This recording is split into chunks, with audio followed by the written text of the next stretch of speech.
It's always exciting when you get to glaze your pots finally, and you get to take them from being pink and looking like everyone else's to something that's really, really beautiful and unique. So today we're going to talk about glazing and just the very basics of how we're going to. The first thing you want to think about is it actually bisque ware, and that's a new term for us. Bisque ware means it's been fired in the electric kilns once, which means it is no longer green ware. So first let's discuss the difference between green ware and bisque ware. One of the first things you'll notice is the color difference. Green ware, even when it's really, really dry, bone dry, it's actually more gray than pink. Another thing you'll notice is the sound that it makes when you hit your fingernail or a metal tool on it. So when you hit this one, there's a clunk, clunk, clunk, almost a hollow sound like when you're hitting a pumpkin or a melon.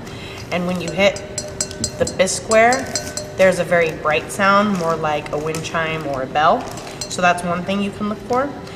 If you want to get really weird, you can actually lick your pot. And if you lick the bisque ware pot, your tongue will stick to it and it will not stick to the green ware pot. But I don't recommend licking your friends' pots because you don't know where their germs have been.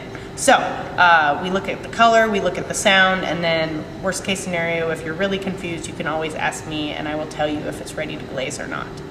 So now that we've decided it's actually bisque ware, I want to tell you about the importance of not putting glaze on the bottom of your pot.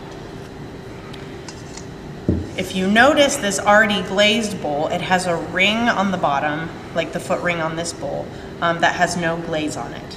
And the reason that is, that's called a dry foot, and that's also a new vocab term.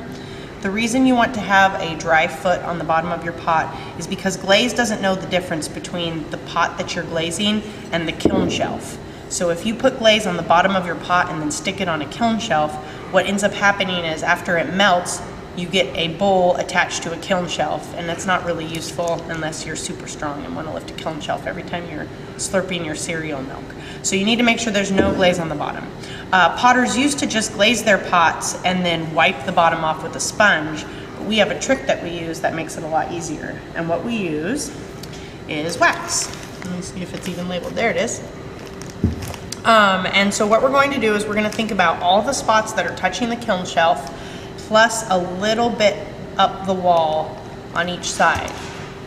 And as I'm waxing this, I'll tell you why that's important. So first I'm covering the bottom of each pot with wax. And then you'll notice that this foot ring is about 1/4 of an inch up on either side. And what we're gonna do is we're gonna put wax all the way up till it reaches the bottom of the bowl. And the reason we wanna do that is because each glaze is a little bit different. But we've talked about the fact that glaze has silica in it. And silica is a glass former. And when there's a lot of silica in a glaze, or a lot of flux, which is what makes the glaze melt, the glaze actually relaxes in the kiln, and I like to think of it as kind of shrugging down, and it could potentially touch the kiln shelf. So we need a little bit of wiggle room in case the glaze decides to run down the foot of our pot a little bit. All right, so now we've done the outside, and that's usually the side people remember to do. A lot of times what people forget is that the inside of their foot ring needs to be waxed also. Otherwise it's going to stick on the inside.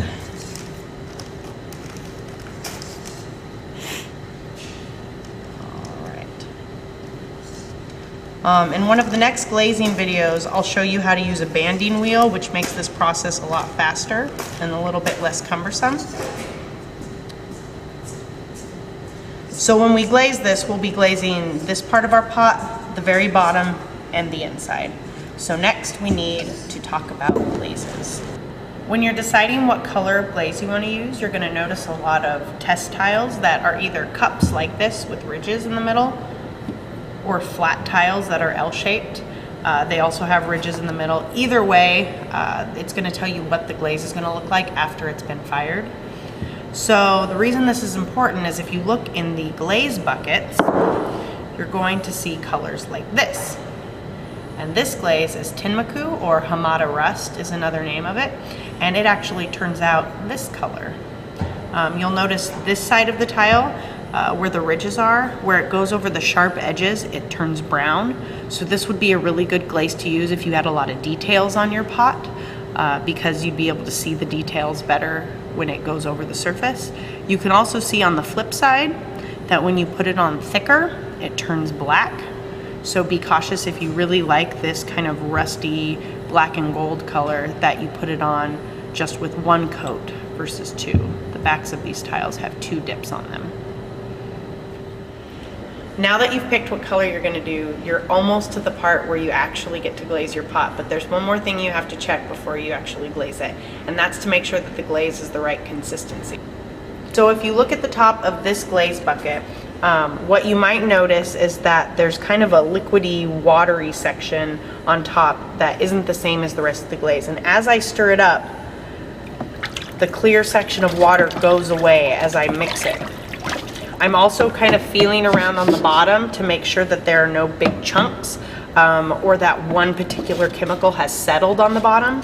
Sometimes people think that if the top of the glaze is stirred up that that's good enough, but really it's not, because some of the important chemicals might be at the bottom, and if you don't get the right combination, the glaze won't turn out the way you want it to. So now that I've made sure that there's no chunks and it's all the same consistency, I want to think about what consistency that is. And ideally you want it to be a little bit thicker than whole milk.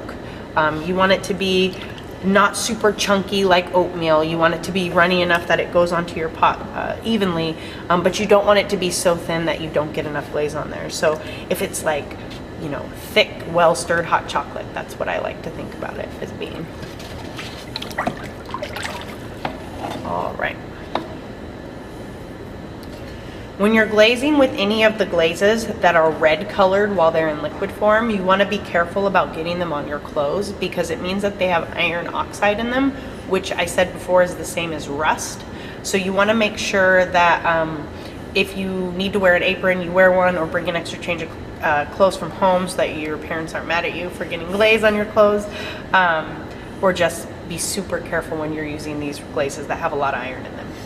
So what I'm going to do to glaze this bowl all one color is I'm going to use this pair of tongs, and I'm going to clamp the side, and I'm going to make sure that it's firmly clamped before I let go.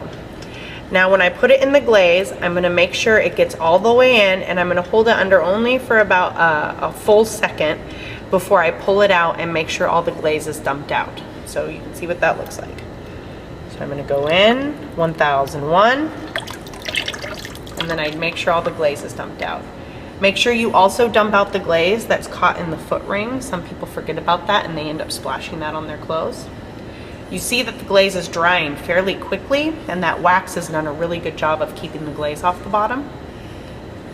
Next, I'm going to flip it over and unclamp the pot, and you'll see that there are these little marks from where the tools were.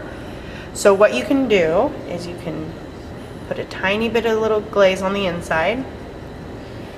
If you have any cuts on your fingers, any wounds from other classes, if you take Mr. Duvall's class, you'll know what I'm talking about. You'll want to make sure that you either use gloves or a paintbrush, because you don't want to get the metals inside of your cut, because it's not very good for you. Since I do not have any cuts on my finger, I am confident I can smooth it all out. All right, if you see any of these smaller bumps on the surface, those will actually melt out once it's really hot, so you don't have to worry about getting it perfectly smooth. You just want to make sure that it's smooth in general. You can see that there's some bumps on the inside, and what you can do is just take your finger and lightly sand them to make it smooth. And now we can go over to the sink and get it ready for the kiln. To get your pot ready for the kiln, you have to make sure that you have a truly dry foot, which means there's no glaze on the bottom. So even though the wax did an excellent job of keeping most of the glaze off, you can see that there's still a few spots on there. So what I'm going to do is I'm going to take a sponge and make sure that I wring most of the water out of it. Then I'm going to just give it a quick little wipe to make sure that there's no glaze spots. Double check that I've gotten glaze all over everywhere on my piece of pottery.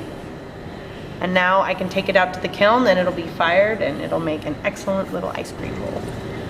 So some people might wonder why I only put one coat of glaze on this particular piece, and that was because the glaze was just the right thickness that when I dipped it once, it gave a nice even coating all over the whole glaze. And I really like when the Tinmaku glaze turns out with that rusty brown black combination. If I wanted it to be solid black with this particular glaze, I could dunk it a second time and that would make it darker. However, you want to make sure that you never put more than 3 layers of glaze.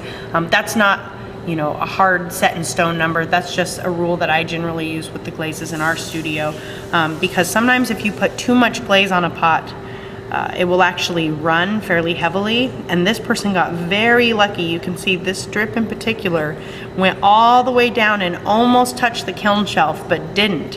However, some students haven't gotten so lucky and their pottery becomes a permanent installation of art on the shelves out in the kiln, and they don't get to take it home. And it's very, very frustrating. And then they also get to spend a lot of time grinding the shelves for me, which isn't super fun. So just make sure you're not putting glaze on too thick. The other thing you need to make sure of in terms of caring for your glaze before it gets to the kiln is once it turns into this dry, powdery chalk on the outside, be very careful not to bang it against any hard edges or hit it with your fingernail, because you can actually flake pieces of glaze off, and then you won't have any glaze there and it won't look as nice. Also, let's pretend you have 2 pots, one with a glaze that's very red and another glaze that is very white. Make sure you wash your hands before you touch the piece of pottery that isn't the darker color glaze, because it will transfer just like chalk and powder to your clothes. It'll transfer to the other pieces of pottery.